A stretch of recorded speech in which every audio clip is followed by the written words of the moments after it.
오늘 우리에게 주실 말씀은 잠언 1장 8절로 19절입니다. 맥주감사 주일 우리에게 주실 말씀은 잠언서 1장 8절로 19절입니다. 잠언 1장 8절로 19절 한 절씩 교독하시고 마지막 절은 합독하겠습니다. 내 아들아, 내 아비의 훈계를 들으며 내 어미의 법을 떠나지 말라.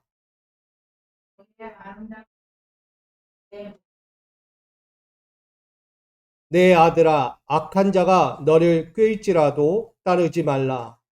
내게 말하기를 이와 함께 많이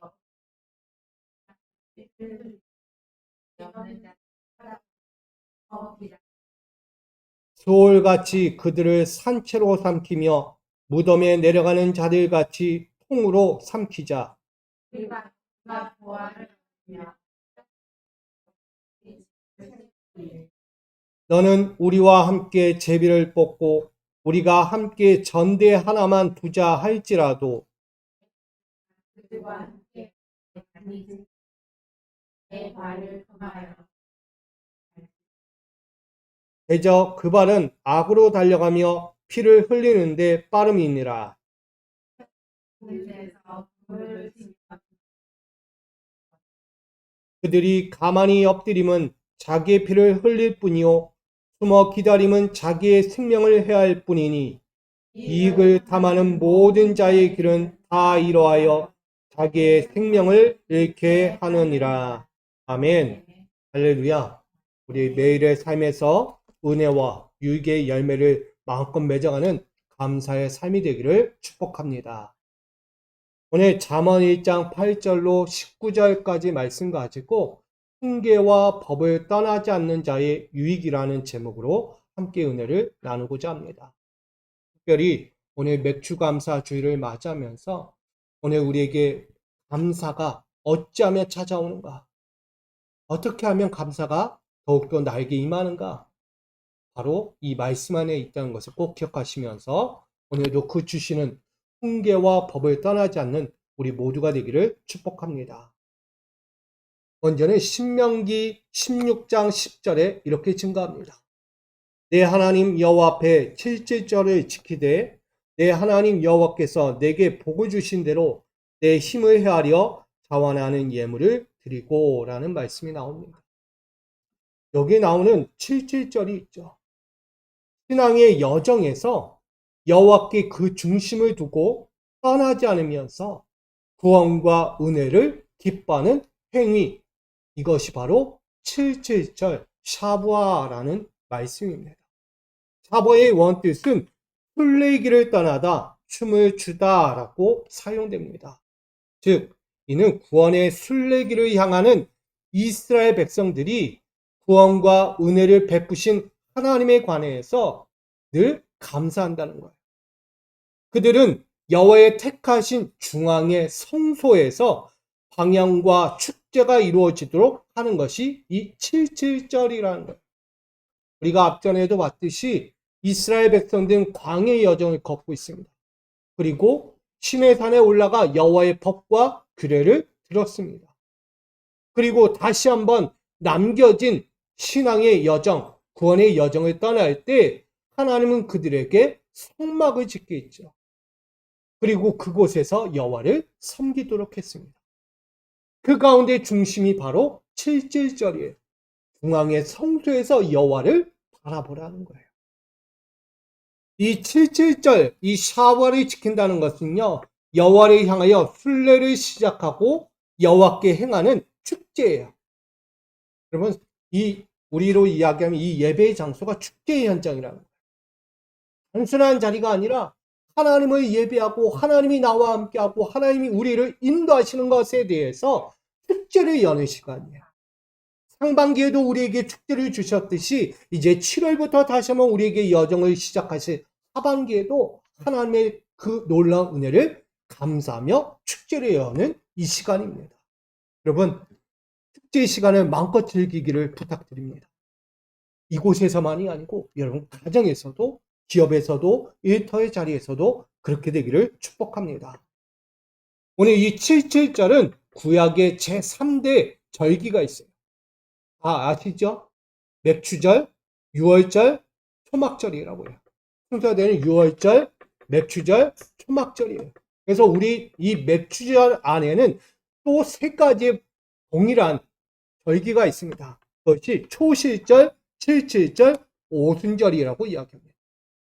한마디로 이야기하면 우리가 맞이하는 오늘 보리와 밀을 거두는 맥추절 이 절기를 이야기합니다.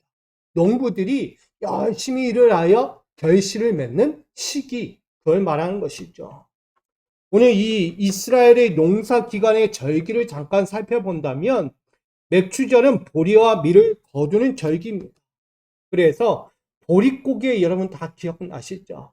어려운 시기 가운데 거치고 났더니 보리를 맺어준 거예요. 그 보리를 처음 먹은 거예요. 거두는 시기. 그로 인해서 하나님께 기뻐하며 감사했다고 이야기합니다. 초실절이 나옵니다. 이 초실절은 처음 익은 열매를 거두는 절기라고 해서 모든 것은 하나님이 주셨고 하나님으로부터 나온다라는 이 초실절의 의미가 있습니다. 또 하나는 오늘 잠시 봤던 칠칠절이에요.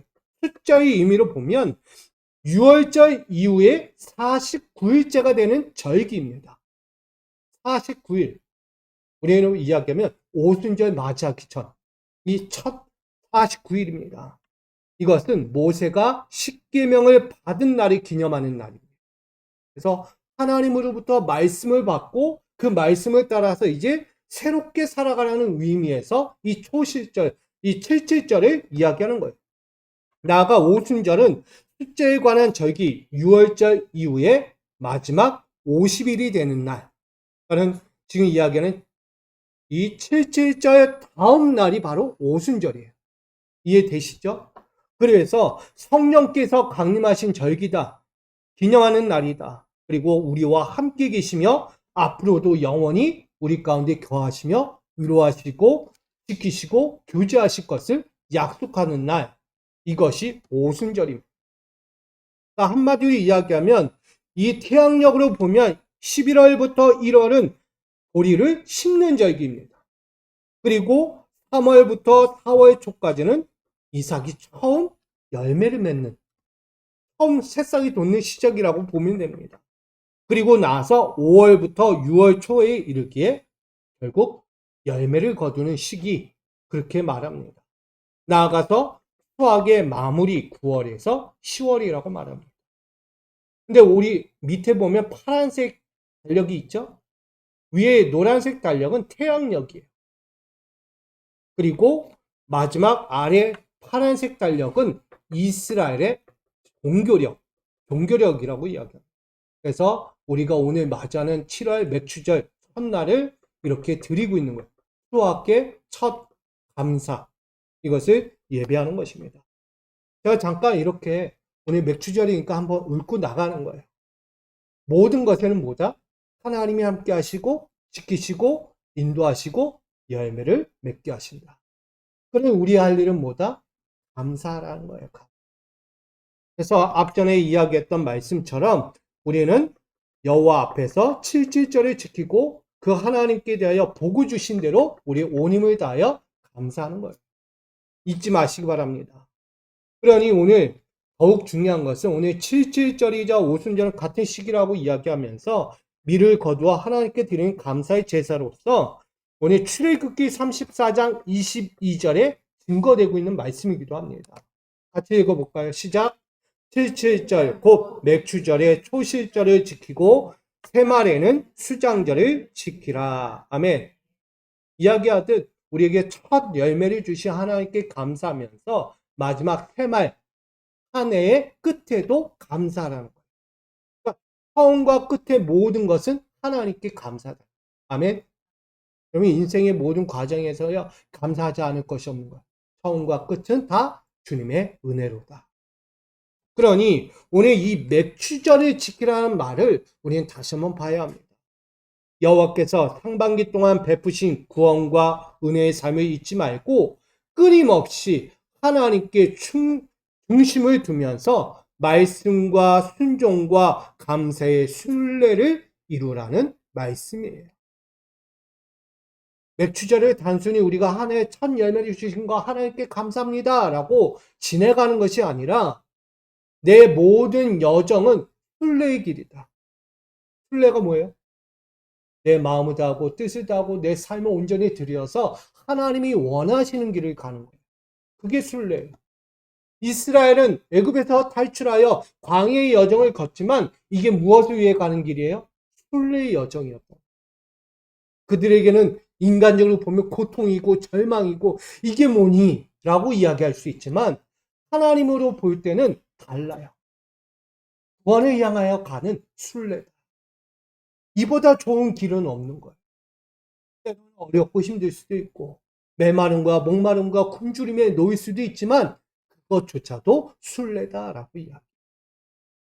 다시 보면 바울을 보면 알아요. 바울은 아무것도 가지지 않아요. 신발 한 짝, 지팡이 하나, 가진 건 전대 하나만 가지고 뭐 했어요? 순례의 길을 갔어요. 목숨을 바쳐가면서 복음 하나 들고 달려가는 거예요. 그게 순례입니다. 여러분, 우리에게 이 맥주전은 그런 의미입니다. 이스라엘 백성들이 광야의 장막 생활을 기념하면서 하나님께서 그들에게 베푸셨던 구원과 은혜를 기념하며 감사로 드리는 맥주절이다. 그러니 우리 하나님의 은총을 입은 성도님들도 상반기 동안 나의 가정과 나의 기업과 나의 모든 삶의 장막 생활 가운데도 함께하여 주셔서 지켜주시고 위로하여 주시고 인도하여 주시고 하나님의 구원과 은혜를 마음껏 채워주신 그 모든 것에 관해서 뭐하라? 감사라는 거예요. 그리고 끝난 거예요. 아멘. 감사해요. 뭐 할 말 없잖아요. 감사. 이거 왜 뭘 전하겠습니까? 상반기 동안에도 날 지켜주셨고 나에게 유익을 주셨고 위로해 주셨고 모든 삶을 인도해 주신 것. 이게 감사 아니고 뭐겠습니까? 그 감사는 이제 곧 또 한 번 시작될 거예요. 지금부터 다시 시작됩니다. 내 하반기 동안에도 하나는 그렇게 인도하실 것이니까. 신명기 16장 10절 다시 한번 우리 큰 마음으로 읽겠습니다. 시작.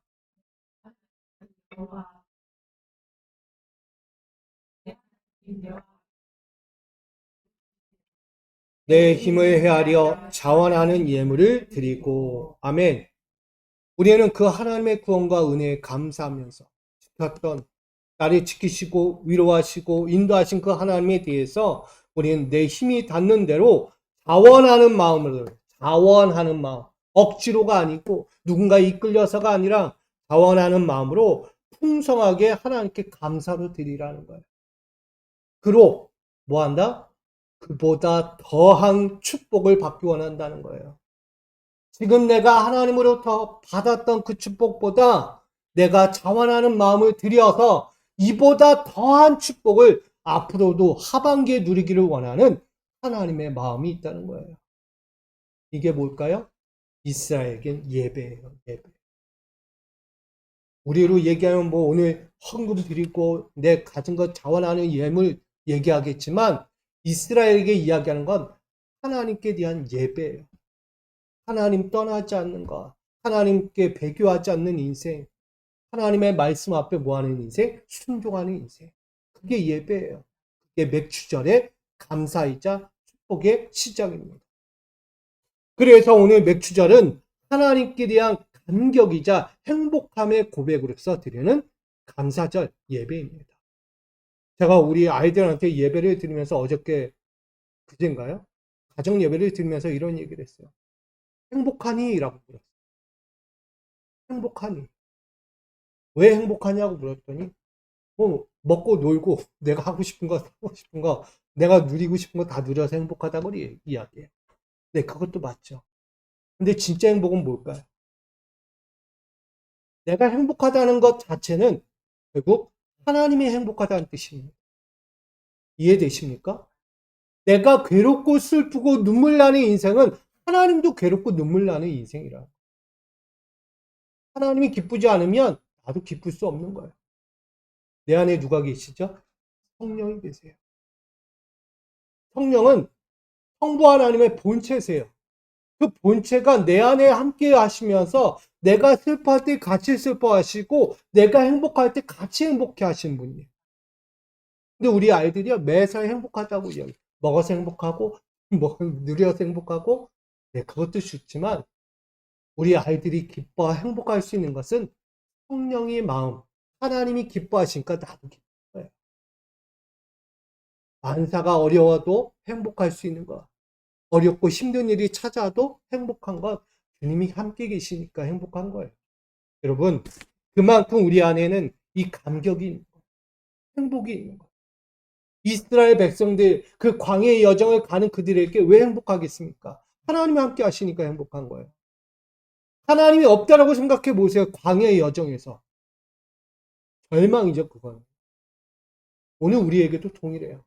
저는 우리 사랑하는 성도님들에게 하나님이 늘 함께 하셔서 만사가 행복했으면 좋겠어요. 아멘.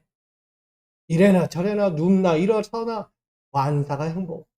그런 행복으로 더욱 달려가시기를 축복합니다. 그런 의미에서 오늘 잠언 사정을 보고자. 오늘 잠언 사정은 훈계와 법을 떠나지 않는 자의 유익을 이야기합니다. 이스라엘은 현명하며 하나님을 경외하던 사사 사무엘 말을 듣지 않습니다. 하나님의 통치와 그의 명령도 거부합니다. 그게 이 잠언서의 배경이에요. 이스라엘은요, 현명하고 하나님을 경외하였던 사사들의 말을 하나도 듣지 않아요. 늘 사사를 통하여 하나님의 말씀이 이스라엘에게 권면되었어요. 하나님의 법도와 규례를 지키고 하나님의 법에서 떠나지 말라고 그렇게 권면하고 권면했어요. 그러나 그들은 스스로 그 말씀을 거부하고 떠납니다. 도리어 사사를 뒤로하고 그들에게 자신에게 유익할 수 있는 이방 열방들로부터 보호받고 그들과 싸워 건질 만한 누구를 요청하죠? 왕을 요구합니다. 내 눈에 보이는 왕을 요구합니다. 눈에 보이지 않는 하나님, 너무 힘들어요.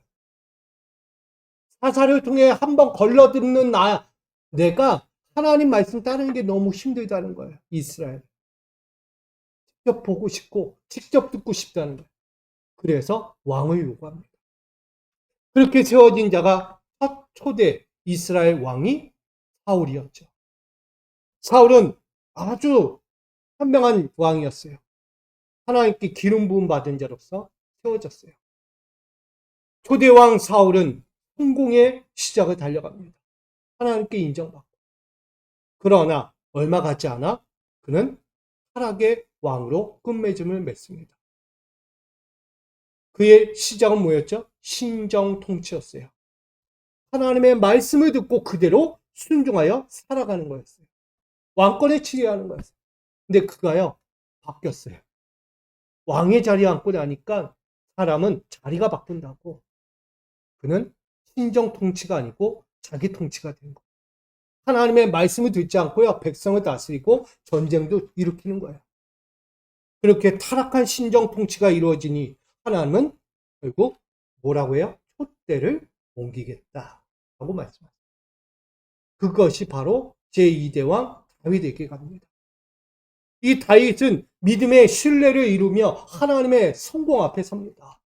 아주 태평성대한 왕권을 치리하며 나아갑니다.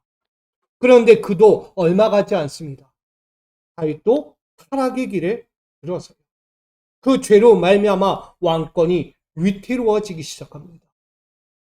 하나님 앞에서 그는 타락을 일삼았다는 거예요. 숨길 수 있겠지. 우리가 다 아는 것처럼 밧세바 사건이 일어나. 결국 그는 겸손과 헌신과 모든 것을 잃어버렸어요. 하나님의 사랑도 잃어버렸어요. 그러니 그 모든 것을 회복해야 할 한 가지가 있는 거예요. 이스라엘에. 다시 한번 겸손이 필요했어요. 다시 한번 헌신이 필요했어요. 하나님의 사랑이 머물러야 했던 것이었어요. 그것이 바로 오늘 이야기하는 솔로몬이 등장하게 됩니다. 이스라엘의 제3대 왕 솔로몬이 등장합니다. 이 솔로몬은 누굴까요? 우리가 아는 다윗과 밧세바의 사이에서 나온 아들이 솔로몬이에요. 원래 본처의 아들은 누구였죠? 압살롬이에요. 아도니아가 있고. 그러나 그 아들들을 뒤로하고 밧세바와의 관계에서 낳은 아들 솔로몬이 이 이스라엘의 제3대 왕으로 등장합니다. 그는 현명했어요. 하나님 앞에 늘 겸손했어요. 부모의 신앙과는 다르게 날마다 하나님 보시기에 합한 자로 살아왔어요. 그래서 그는 늘 하나님 앞에서 이 땅을 다스리기 위해서 하나님의 왕권 자리에 앉을 때 첫 마디가 뭐였냐면, 하나님, 내가 구하는 한 가지가 있습니다.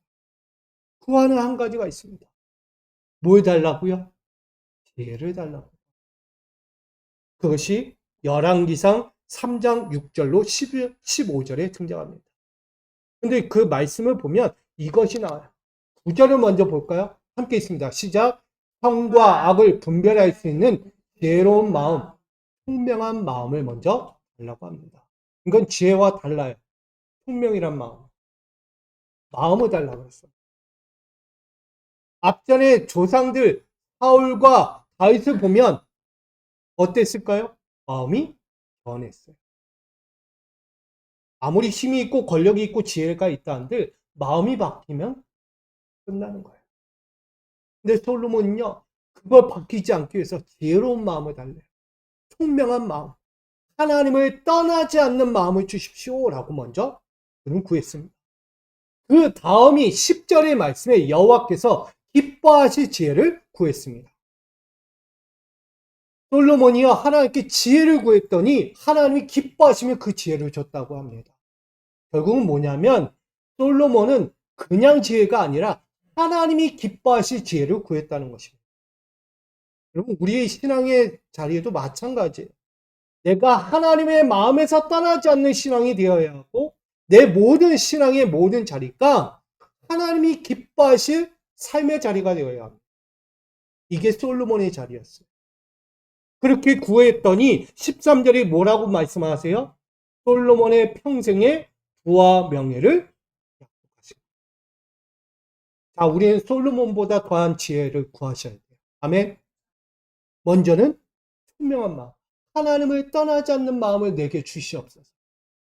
그리고 내 인생의 모든 자리마다 하나님의 기뻐하심을 구할 수 있는 삶의 지혜를 주시옵소서. 이 마음이 되어야 돼요. 우리는 때론 13절이 먼저 가면 안 돼요. 와, 명성을 주시옵소서. 그러면 하나님의 지혜로 살겠습니다. 이러면 안 돼요. 하나님의 말씀 앞에서 떠나지 않는 총명한 마음과 신실한 기뻐하심의 지혜를 구할 때 하나님은 그 가운데 부어주시는 거예요. 여러분, 진짜 부와 명예 얻기 원합니까? 이 땅에서? 그럼 먼저 이 마음을 먼저 구하십시오. 아멘. 오늘 이로 세계 모든 나라들로부터 솔로몬은 이스라엘의 번영과 축복과 명성까지 없는 황금 세대를 이루었어요. 아주 아무도 함부로 넘볼 수 없는, 먼 나라 이웃에서도 찾아올 수밖에 없는 그런 솔로몬 부와 명성, 모든 것을 얻었어요. 그러나 그 태평성대한 솔로몬의 인생도 얼마 가지도 못했습니다. 솔로몬도요, 죄에서 온전하지 못했다는 거예요. 그는 어떤 죄를 지었을까요? 가장 큰 죄가 아내를 두었던 죄였어요. 아내 둔 죄. 아내 둔 게 뭐가 죄예요? 근데 솔로몬에게 아내가 몇 명이라고요? 1000명. 1000명에 되는 아내를 두는 거예요. 근데 그 아내들 중에 누가 있을까요? 당연히 이방의 여인들이 있겠죠. 분명히 하나님의 법도에는 이방인과 결혼하지 말라고 했어요. 이방인의 여인을 내 아내로 맞이하지 말라고 했어요. 그런데 솔로몬이 그걸 간과했어요. 결국 그로 인하여 이방인 여인이 데려온 뭐가 있어요? 우상. 이게 크나큰 죄악이었어요. 솔로몬은 다 좋았어요. 그러나 아내를 잘못 두는 인생 때문에 그가 우상을 맞이하게 되고 그 우상으로 말미암아 그 정권이 흔들거리기 시작합니다. 결국 그의 회고록에도 나와요. 전도서에. 그리고 아가서에도 나옵니다. 모든 것이 그의 회고록 가운데 보면 내가 이렇게 살면 안 되고 내가 왜 이렇게 했지? 라는 삶의 모든 교훈들이 그 안에 담겨 있습니다. 그 안에 오늘 잠언도 들어가 있는 거예요. 여러분, 하나님으로부터 떠나게 되는 이 영적인 죄악이 얼마나 쉬운 곳에서 오는가를 알려주고 있어요. 그래서 잠언은 이렇게 이야기합니다. 잠언의 교훈의 목적은 죄의 어리석음, 위인과 악인, 그리고 생명과 죽음에 관해서 비교하고 있는 것이 잠언이에요. 이걸 마샬이라고 이야기합니다. 잠언은 마샬, 비교하다라는 뜻을 갖고 있습니다. 그래서 여기에 살아가는 데 있어서 찌르며 경계하도록 하는 금언이자 격언으로서 잠언의 잠자 한자를 쓰고 있습니다. 이 잠은 병을 고치는 침이라는 뜻을 갖고 있어요. 침은 뭐예요? 찌르는 거예요. 찌르는 거. 그래서 우리 인생의 모든 신앙을 뭐한다? 고치는 침이에요. 내 일상생활, 내 신앙생활을 항상 침을 맞듯 찔러야 하는 거예요. 그리고 뭐한다? 그 다른 뜻? 경계하다. 항상 하나님의 말씀으로 나를 찌르고 나는 세상 어떤 것들, 악한 것들로, 죄악들로부터 경계하고 살아야 하는 것이 이 잠언의 말씀이라는 거예요. 그러니까 여러분 신앙생활을 하면서 우리는 어떤 것을 살 것인가, 어떤 인생을 살 것인가, 잠언의 인생을 살아요. 잠언의 핵심 목적이 뭐죠? 우리가 잘 아는 잠언 1장 7절은 여호와를 경외하는 것이 지혜의 근본이다라고 이야기해요. 여러분 여호와 경외하는 것을 잊지 않기 원합니다. 잠언의 삶의 방향과 철학은요. 하나님과의 관계에서 멀어지지 않는 거예요. 늘 하나님과의 관계 안에서 비롯되어진 도덕적, 윤리적, 신앙적으로 옳고 그름에 따라 실천적인 삶을 살아가는 것을 이 교훈하는 것이 잠언이에요. 한편으로 이렇게 이야기합니다. 잠언은 여호와께 중심을 두는 것이 아니라 우리의 일상에 중심을 두고 있다. 이해되십니까? 잠언은 하나님께 중심을 두는 것이 아니라 우리 신앙과 내 일상에 대한 중심을 두는 것이 잠언이다. 그래서 내가 일상을 살아가면서 옳고 그른가 초반에 이야기했죠.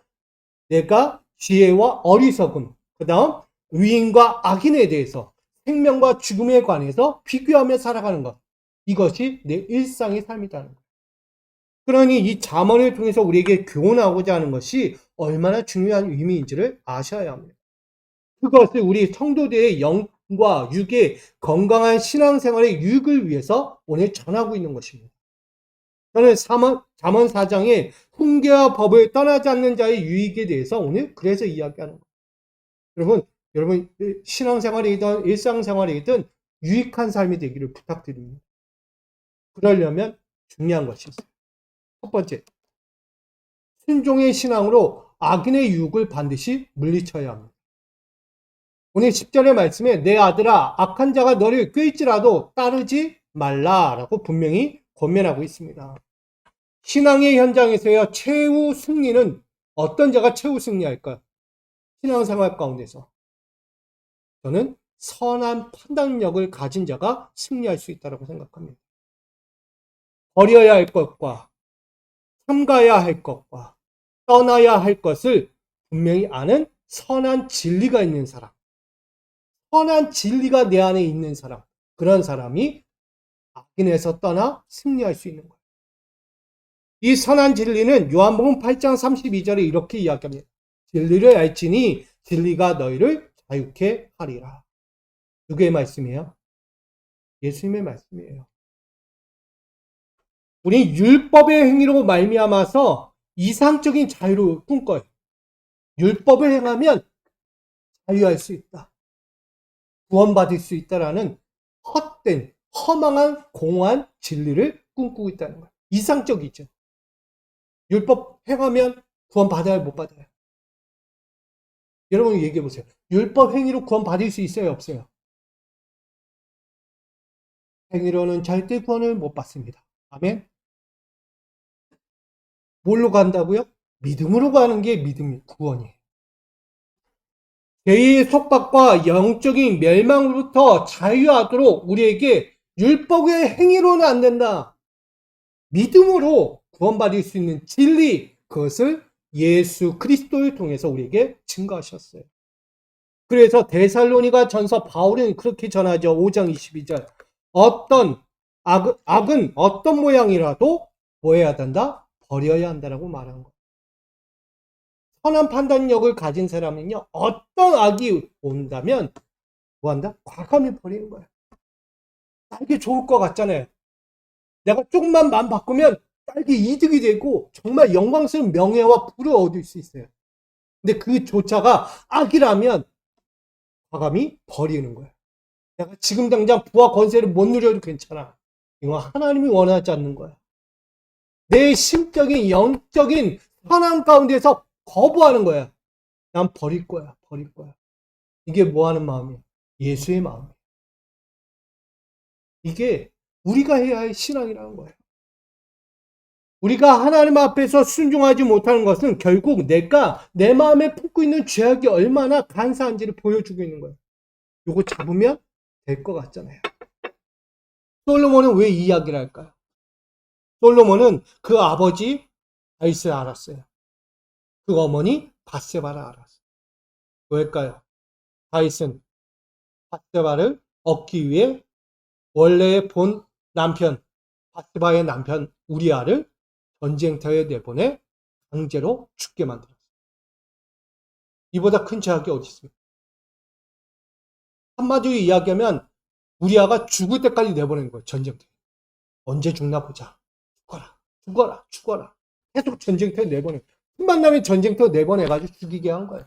결국 전쟁터에서 밧세바의 남편은 죽습니다. 그리고 다윗이 그 아내를 쟁취하게 되죠. 솔로몬은 안 거예요. 자신이 어떻게 태어난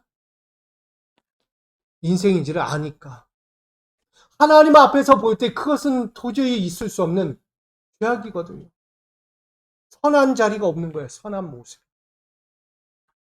자신의 욕심으로 자기의 욕망 때문에 사람을 살인한 것과 마찬가지예요.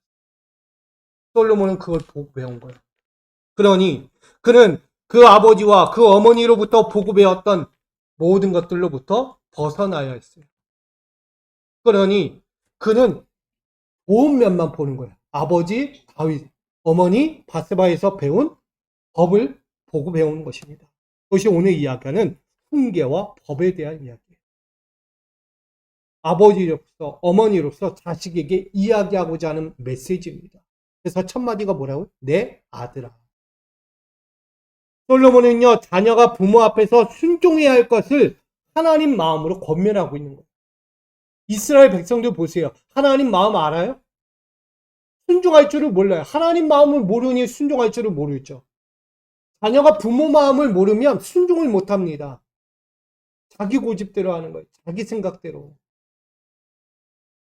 그래서 8절은 이야기한 거예요. 내 아들아, 내 아비의 훈계를 들으며 내 어미의 법을 떠나지 말라라고 말합니다. 이스라엘의 신앙교육은 가정이었어요. 맞죠? 쉐마 교육이라고 해서 가정에서부터 이 신앙교육이 흘러갑니다. 이 생활 훈계의 몫은 아비였어요. 그래서 일반적인 교훈이나 율법의 섬세하고 구체적인 가르침은 어머니에게서 배웁니다. 그래서 솔로몬은 부모의 실제적인 신앙 교훈에서 떠나지 않고 늘 그 가운데서 배우고 듣고 깨닫기를 원했던 거예요. 그 자신은 알았어요. 자신도 부모, 아버지 다윗과 어머니 밧세바에게서 훈계와 법을 따라 살았어야 하는데 서두에는 따랐지만 후에는 떠나게 되는 모습, 자신을 발견하게 되죠.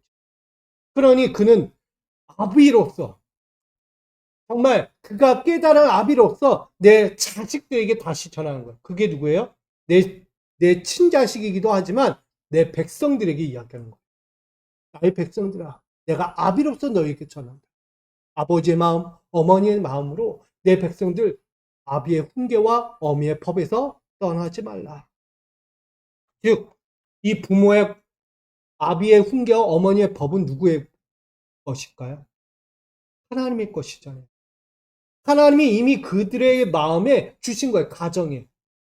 하나님의 법을 떠나지 말고 하나님이 주신 법도와 규례를 지켜 행하라. 이 훈계와 법을 떠나지 않는 것이 하나님을 떠나지 않는 것과 마찬가지였다는 거예요. 그러기에 이 부모의 권위와 교훈은 하나님의 권위와 하나님의 말씀이었다는 거예요. 그러니까 부모가 한마디 행하는 모든 행위 자체가 하나님의 말씀과 행위였다는 것을 기억하라는 거예요. 그러니 여러분, 우리 또 마찬가지예요. 부모로서 하나님의 권위와 말씀을 대리하는 자라는 것을 기억하시면서 늘 교훈할 수 있기를 부탁드립니다. 내 자녀를 그냥 교훈하지 마세요. 내가 하나님을 대리하는 자야. 하나님의 말씀과 권위를 대리하면서 이 훈계와 법을 통해서 하나님의 길에서 떠나지 않도록 이끄는 자, 위로하는 자, 가르치는 자임을 잊지 않기를 부탁드립니다. 두 번째는 겸손의 신앙으로 달려가는 거예요. 이 겸손의 신앙으로 어디까지 가야 합니까? 사망의 길에 서지 않도록 인도하는 자라는 거예요. 14절의 말씀 같이 있습니다. 시작. 너는 우리와 함께 제비를 뽑고 우리가 함께 전대 하나만 두자 할지라도. 아멘.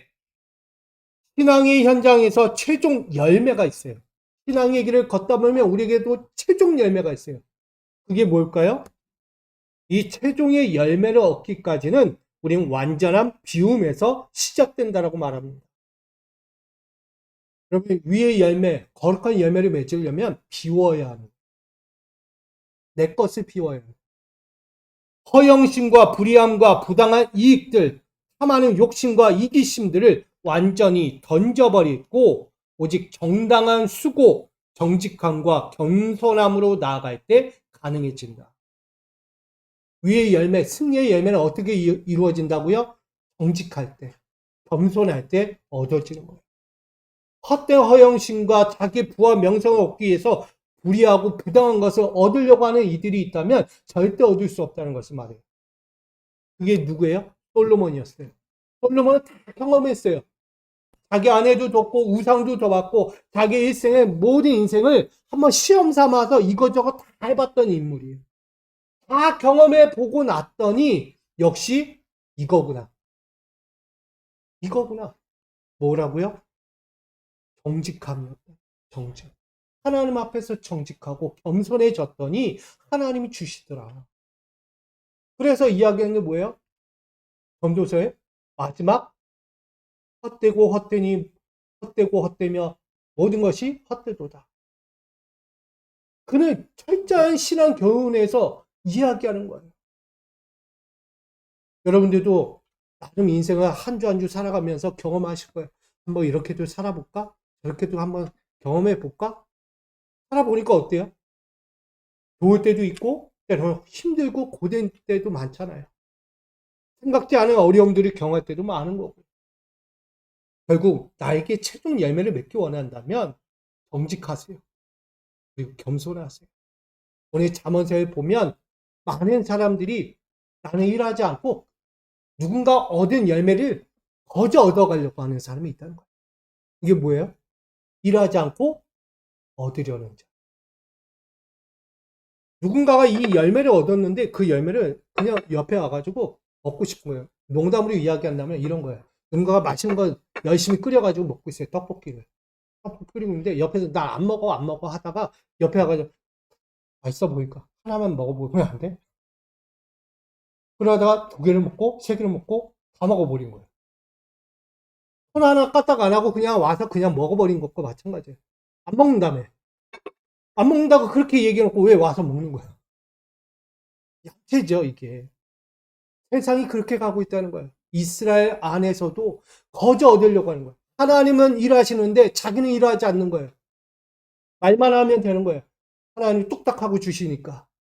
하나님 물이 없어요. 하나님 배고파요. 하나님 집이 없네요. 추워요. 더워요. 저거 있어야 되는데 하나님 손 하나 까딱 안 하고 그저 구하기만 하는 거예요. 그게 이스라엘. 뭘 이야기합니까? 정직하지 않은 거예요. 겸손하지 않은 거예요. 내가 수고한 대로 얻어야 되고 내가 수고한 만큼 그 결실을 가져가야 하는 거예요. 여러분, 정당한 수고가 없이는 가져갈 수 없다는 것을 말하는 거예요. 시편 1편 1절은 이렇게 전하죠. 복 있는 사람은 악인들의 길을 따르지 아니하며 죄인들의 길에 서지 아니하며 오만한 자리에 앉지 아니하고 라고 말씀합니다. 삶의 모든 방향과 목적이 하나님의 설정하신 기준 안에서 벗어나지 않고 비틀거리지 않도록 하나님의 뜻을 헤아리면서 사단의 하수인이 되지 않도록 하겠다라는 믿음의 약속을 하는 거예요. 그게 누구예요? 예수 그리스도예요. 예수님은요, 사단의 하수인이 되지 않으려고 끊임없이 노력했어요. 거저 얻어가지 않으려고. 하나님의 영광을 거저 얻으려고 하지 않았다는 거예요, 예수는. 예수는 사단이 계속 꾀요. 유혹해요. 너 그렇게 해야지, 그렇게 해야지. 너 그러면 되겠어? 우리가 아는 것처럼 마태복음 4장 3절로 9절에 이렇게 이야기합니다. 첫 번째, 너가 하나님의 아들이거든 명하여 이 돌을 떡덩어리가 되게 하라. 또 하나는 뭘까요? 5절로 6절에 너가 만약 하나님의 아들이거든 이 성전 꼭대기에서 뛰어내려라. 마지막 8절로 9절 네가 진짜 하나님의 아들이거든 내 앞에 엎드려 경배해봐라. 내가 하나님보다 더 좋은 세상 내가 많잖아 너에게 줄게. 유혹하는 거예요. 원래 누구 거예요? 원래 예수님 거예요, 원래. 근데 예수님 거 가지고 유혹하고 있는 거예요. 원래 자기 건데 사단은 와서 그거 가지고 유혹한다니까요. 여러분, 인간의 최대의 약점을 건드리는 거예요. 배고픔, 두려움, 권력과 명예, 그것들을 사단이 건드립니다. 인간의 최대의 약점이잖아요. 그로 폭도가 일어나게 하고, 폭력을 일삼게 하고, 압제하게 하고, 욕망의 힘을 갖게 하고, 교만의 자리에 앉게 하며, 사단의 계력들 가운데 빠지게 하는 이 모습들이 드러난다는 거예요. 결국 이 모든 것들을 뭐하라? 물리치라는 거예요. 예수는 물리쳤어요. 이 돌덩이 떡덩이 되게 하라고 할 때 뭐라고 해요? 하나님의 말씀을 살아야지. 여러분, 솔로몬은 알았어요. 타락한 본성이 뭔지를 경험하고 깨닫고 부모로부터 받은 훈계와 법을 보면서 아, 내가 이렇게 살면 안 되는구나. 비로소 깨달은 거예요. 자기의 본성에서도 나올 수밖에 없는 이 깊은 깨달음을 이 백성들, 나의 백성들을 자녀로 삼은 거예요. 나의 자녀들아, 내 아들아. 그러니 너희는 하나님이 주신 이 훈계와 법을 아비와 어머니의 훈계와 법을 떠나지 말라라고 그렇게 권면하는 거예요. 여러분, 솔로몬은 자녀에게 구체적인 삶의 방향과 방법들을 하나님의 마음으로 권면하고 있는 것입니다. 그래서 19절은 말합니다. 같이 읽어볼까요? 19절 시작. 이익을 탐하는 모든 자의 길은 다 이러하여 자기의 생명을 잃게 하느니라. 아멘. 이미 솔로몬은 앞전의 조상들, 자기의 부모와 자신도 본 거예요. 이렇게 위태로운 거구나. 하나님의 마음에서 떠나고 하나님의 지혜에서 떠나고 하나님 원하시는 삶에서 떠나니까 얼마나 생명의 위태함을 느끼게 되는지를 알게 된 거예요. 모두 없다? 인생도 타락하지만 결국 구원도 없다는 거예요. 구원. 그가 깨달은 거예요. 그러니 인간의 탐욕에 눈이 먼 자들은 부당한 재산을 축적하며 집착하여서 스스로 파멸을 재촉하는 자들이다. 그래요. 자기 생명을 유린하는 자가 될 것이란 것을 강조하고 있는 거예요. 그래서 솔로몬은 이 같은 행위가 결국 자해 내지 자살 행위와 마찬가지다라고 말합니다. 즉 부모의 위와 겸손의 교훈은 하나님의 사랑으로 영생을 얻기 바라는 자의 모습과 같다라고 이야기합니다. 뭔 얘기냐면 부모는 위와 겸손을 겸비한 자예요. 그것을 자녀에게 그대로 전수하는 거예요. 그리야 할 때 하나님은 오셔서 뭘 베푸세요? 사랑을 베푸시는 거예요. 그 사랑을 베푸니까 나머지 결과가 뭐예요? 선물? 영생이라는 거예요. 하나님의 사랑은 영생입니다. 영원한 생명, 구원이란 거예요. 그 생명을 얻기 위해서는 위와 진리와 생명을 따라가는 거예요. 그러니 우리는 부모의 위와 겸손이 내 자녀에게도 그대로 전수가 되어야 되는 거예요. 여러분에게 있는 위와 겸손이 누구에게 가라고요? 자녀에게 가라고. 그게 생명이니까. 이거 안 가면 안 되는 거예요. 그렇게 본이 되어야 되는 거예요, 부모는. 어떤 자리에서 본이 되고, 내 자녀에게 있어서도 그 본의 삶을 실천해 갈 수 있어야 돼요. 이처럼 오늘 저는 맥주감사절 성도님들에게 권면하고자 하는 마지막 결론이 바로 훈계와 법을 떠나지 않는 자의 유기라는 거예요. 결국은 잠언은 이렇게 이야기합니다. 같이 읽어볼까요? 시작. 인생을 지혜롭고 가치 있는 삶으로 인도하기 위한 것으로서 근면, 정직, 순결, 효, 신의, 경건, 희망, 사랑, 믿음 등으로 권면하고 있다는 거예요. 뭐 하기 위해서? 인생을 지혜롭고 가치 있는 삶으로 살기 위해서 우리에게 주는 교훈이라는 거예요. 솔로몬은 그 교훈을 우리의 일상, 내가 신앙적인 삶, 내 개인적인 일상의 삶에서 반드시 이루어야 할 것들 말하고 있는 것입니다. 신앙과 생활 사이에서 갈등할 수 있는 다양한 영역들이 어떻게 조화롭게 될 수 있는지를 보여주는 것이고, 나아가서 실제적이고 구체적인 활력의 삶, 힘 있는 삶을 살아갈 수 있는지를 보여주는 것입니다.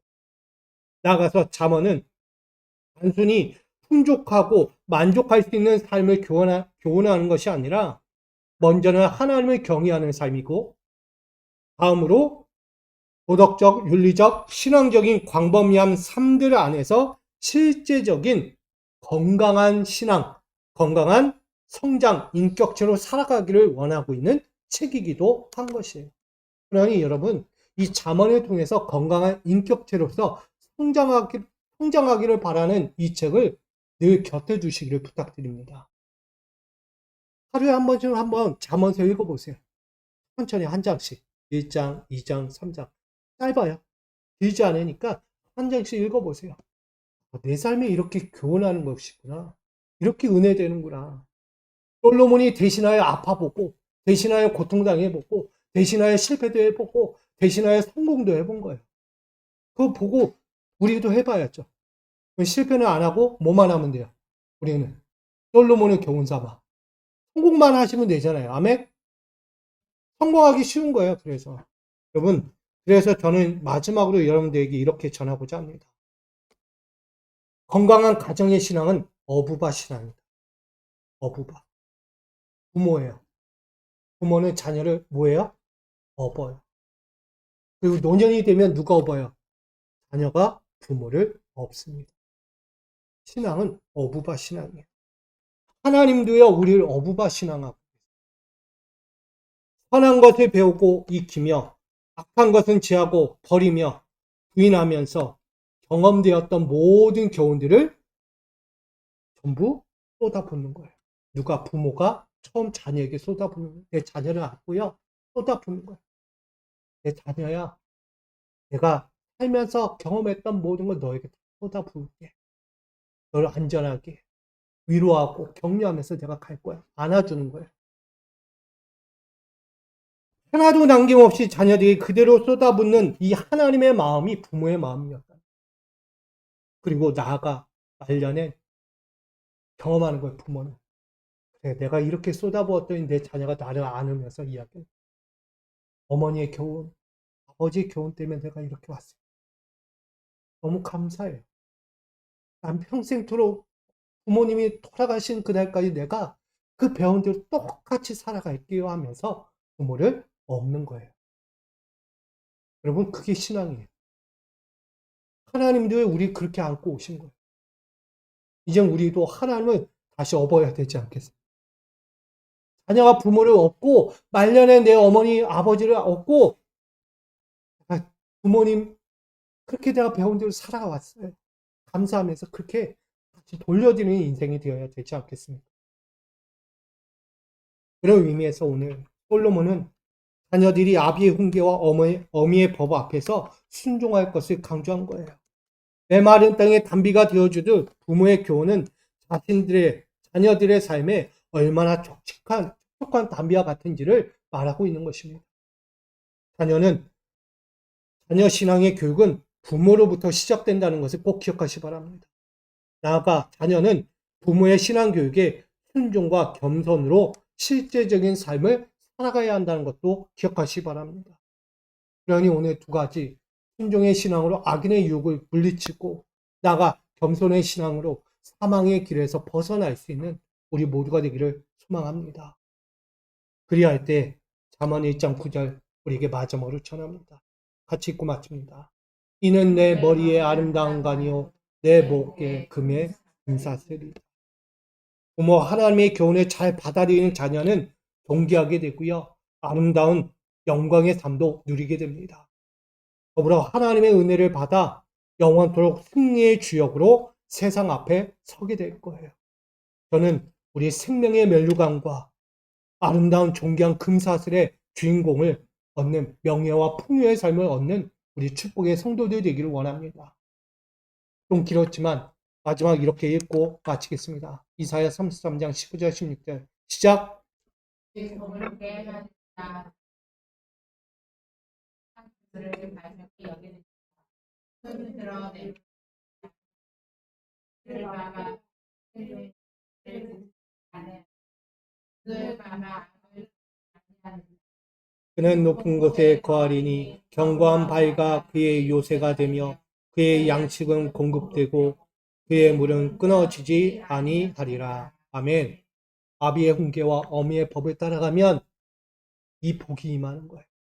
저는 우리 아비의 훈계와 어머니의 법을 떠나지 않는 성도들의 삶이 되어서 어떤 악인의 유혹 앞에서도 이기고 승리할 수밖에 없는 부모와 자녀 신앙이 되었으면 좋겠고, 위와 겸손으로 영원한 생명을 얻을 수밖에 없는 하나님 경외하는 우리 믿음의 성도들로 끝까지 영원토록 그 은혜를 누리며 영광의 삶을 살아갈 수 있기를 주님의 이름으로 축복합니다. 우리 이렇게 인사하고 마치겠습니다. 건강한 신앙으로 아름다운 면류관과 금사슬의 주인공이 됩시다.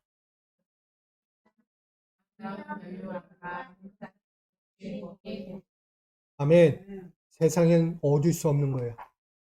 주님 안에 있는 자만 얻을 수 있는 거예요. 우리 모두가 그렇게 되기를 축복합니다. 하나님, 아비의 훈계와 어미의 법을 떠나지 않는 자에게 주실 유익, 바로 건강한 신앙 때문에 아름다운 면류관과 금사슬의 주인공이 됩니다. 오늘 하나님 앞에 순종하며 하나님 앞에 겸손한 신앙으로 결단하고 달려가기를 원합니다. 그 마음 가운데 주의 아름다운 승리의 삶을 우리 모든 성도들에게 더하여 주시옵소서. 예수님의 이름으로 기도합니다. 아멘.